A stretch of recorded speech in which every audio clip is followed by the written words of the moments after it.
Pokémon has just wrapped up its most recent spin-off animated project in Path to the Peak. Not too long before this was announced, I had started thinking, what if there was a Pokémon trading card game anime, where the characters actually played the trading card game? While this isn't exactly what I was envisioning, I'm still amazed that we even got anything in such a short amount of time. There are 4 episodes, each between 10 and 13 minutes in length, a pretty good run for a mini-series like this. So how does Path to the Peak stand in the pantheon of Pokémon projects? Grab your popcorn, take a seat, and let's give it a watch.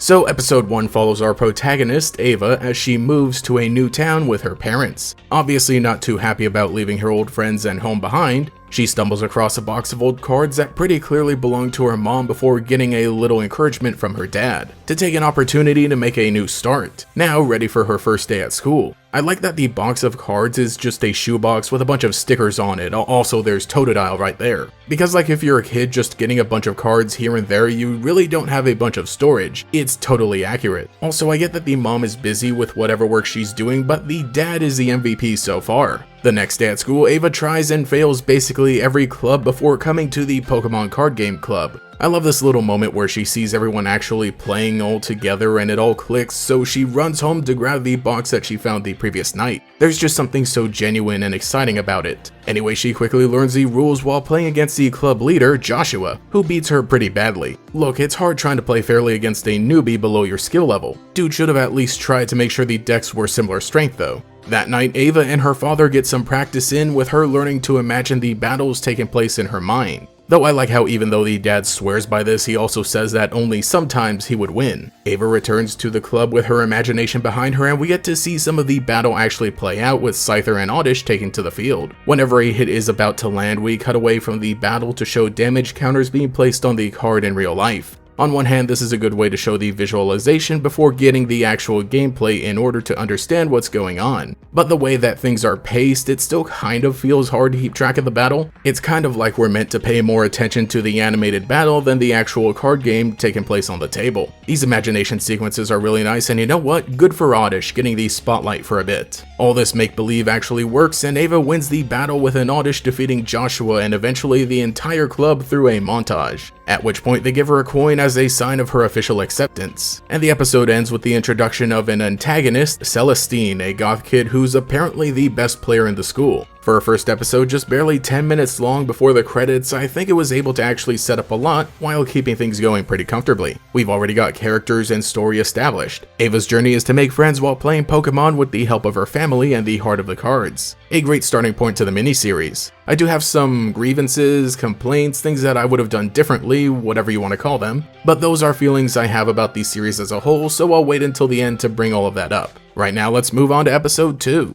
The cold open has Ava wandering a dark forest trying to rescue Oddish from a band of ghost Pokemon, obviously an anxiety dream because when she wakes up, we're moving on to regionals already. Feels like there's been a significant time skip from the last episode, and we also learn Ava's built a new deck. Mom is finally off the phone and is about to tell her something but decides not to. Anyway, they make it to the venue and Ava is still using the old shoebox. Please, somebody get this girl a deck box. Once they're inside the main hall, we get some shots that feel like a commercial for organized play, but I mean it does really look cool and I really do want to attend a regional event sometime. Celestine shows up and trash talks some more, and I know she's like a cartoon villain, but I still find her dialogue a little cringy. Hey wait, I don't think Ava paid for that Oddish toy.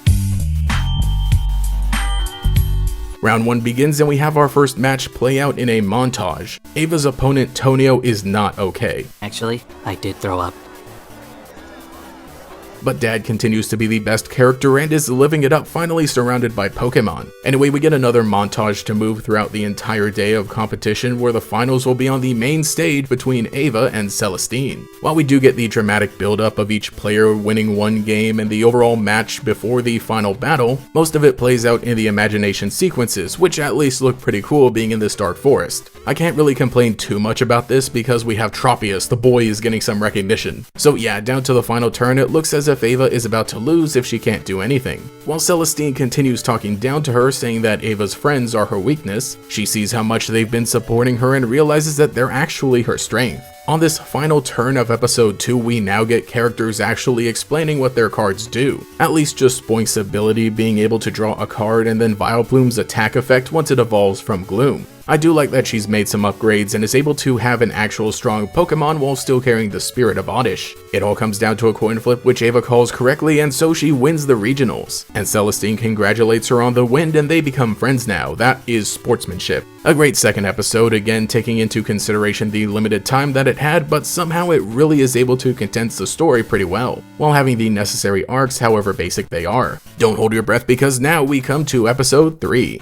And now we move on to internationals as Ava catches everyone up with another time skip recap. Apparently her win at regionals has gone viral, a bit too viral to be believable. Oh, can you imagine the ad revenue from all of those views? Oh my gosh. Anyway, remember to like, subscribe, become a channel member, and drop a super thanks below in the comments. That's something you can do. Back to the show, and Ava is the favorite to win. After practicing with her friends, they make their way to the next tournament.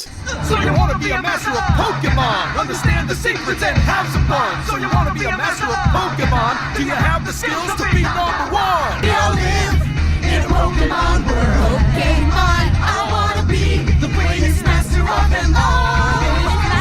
This scene is too perfect. I maintain my statement about the dad being the best character. Pokemon World is such an underrated song, I'm gonna be listening to it the whole weekend. At the hotel, we get an introduction to Team Phalanx, a group of kids with matching outfits, who are apparently the best of the best, with some white boy as their leader.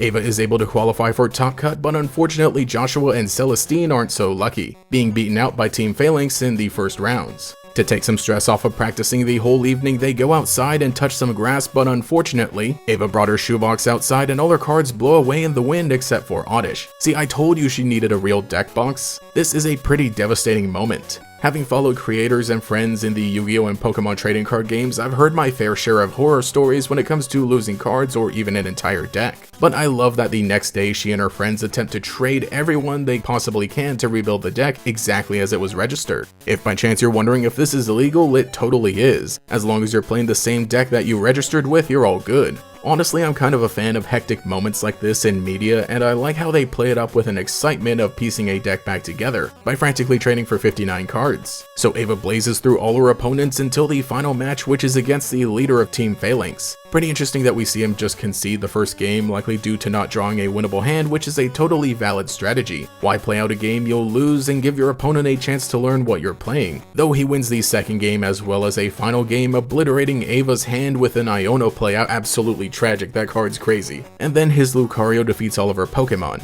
And yeah, the episode ends with Ava losing, honestly a pretty good little cliffhanger going into the last episode, but it's also narratively a good idea after having Ava win basically every battle after her first from the first episode. It raises the stakes and gives our character another struggle to overcome. It's still a kid's show and we know she'll turn things around next episode, but I just know that would be the worst feeling ever to have lost your entire deck, gotten the help of your friends to rebuild it, only to lose in the finals.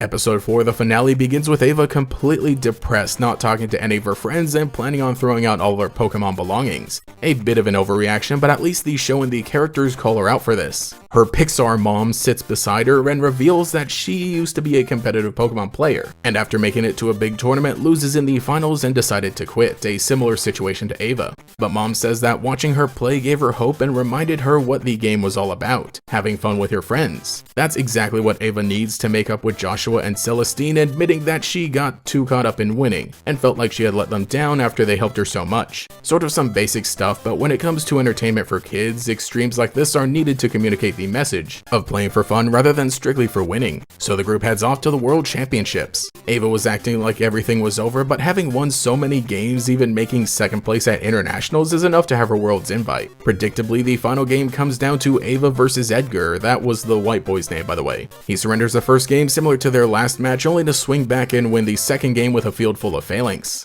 Now with the match all tied up, Ava doesn't start off with a good hand and only has Oddish in play. Meanwhile, Edgar plays a Groudon, and I love the little imagination segment that gives it the kaiju treatment, with the low camera angles, dramatic lighting, and a roar that sounds a lot like the low tones of Godzilla's. After a few turns of passing, Groudon is nearly powered up and we see WHOLESOME come into the fray. Great idea to utilize a split evolution line, because in the card game Pokemon reset each game, it allows Oddish to evolve into both forms throughout the course of the series. That's actually really cool. Ava is able to break through to Edgar about having fun, and they both end the battle smiling and laughing as Ava wins. Overall, a pretty nice though predictable ending. And we get the usual little wrapping up as everybody's watching Ava win and a bunch of dual spirits show up and are visible. But yeah, that is the end of the story. Toriyashi gets the trophy from actual real-life Ishihara himself. But what did I think? Well, I thought it was a cute little series. I think a common notion about animated Pokemon spin-offs is that fans would prefer if they were longer than just a few minutes per episode and a few episodes per show. While I sort of feel the same way about Path to the Peak, I really shouldn't be judging something based on what I want it to be rather than what it actually is. Very obviously targeted toward the younger Pokemon fans. The character designs are more in line with modern American cartoons, and the writing is simple yet effective. I had previously mentioned that when I'm interacting with family or friends who have kids who are into Pokemon, more often than not they watch pack openings on YouTube.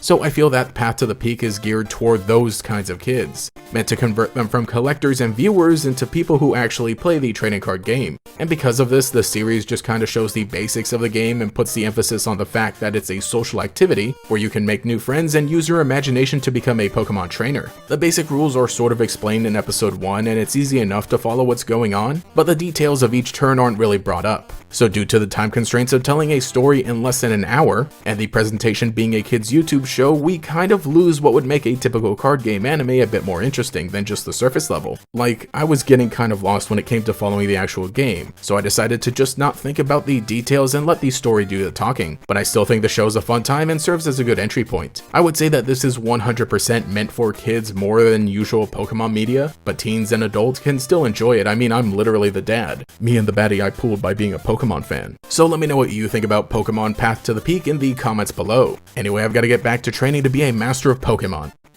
Thank you to every channel member for your continued support, especially the great Gators, Cheeseburger Lasers, Justin R, Cosmo Zero, Meme Supreme, Mochizuki Yoru, Nomad Nobi, Phantom Quago, Taishirai, Volity, and Pastel Blood. If you would like to support, get your name shouted out here as well as access to emotes for comments, live streams, and sometimes early videos, you can become a channel member today. You can also follow me on Twitter as well for more memes. Anyway, this has been GatorX. I'll catch you all later.